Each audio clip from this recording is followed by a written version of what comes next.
একদিন হঠাৎ রাজকুমারী বমি করতে শুরু করলো। তার চেহারা দেখে মনে হচ্ছিল তিনি গর্ভবতী। পাশে থাকা এক যুবক তার পেটের দিকে তাকিয়ে বলল, রাজকুমারী, আমার মনে হয় আপনি অন্তঃসত্ত্বা, আপনার পরীক্ষা করানো দরকার। চিকিৎসকের কাছে গেলে সবাই অবাক হয়ে শুনল রাজকুমারী 3 মাসের অন্তঃসত্ত্বা। কিন্তু রাজকুমারী বিস্মিত হয়ে বলল, আমি তো কখনো কারো সাথে ঘনিষ্ঠ হইনি, তাহলে এটা কিভাবে সম্ভব? আগের দিন আমার রক্তপাত হয়েছিল।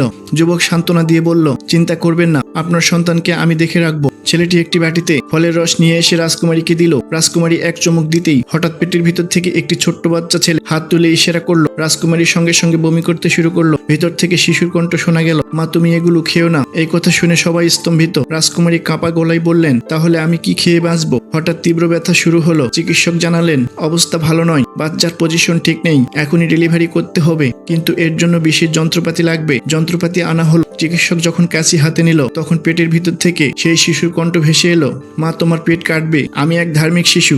এরপর কি ঘটলো তা জানতে হলে ভিডিওটি ভালো লাগলে লাইক দিয়ে কমেন্টে লিখুন পার্ট 2।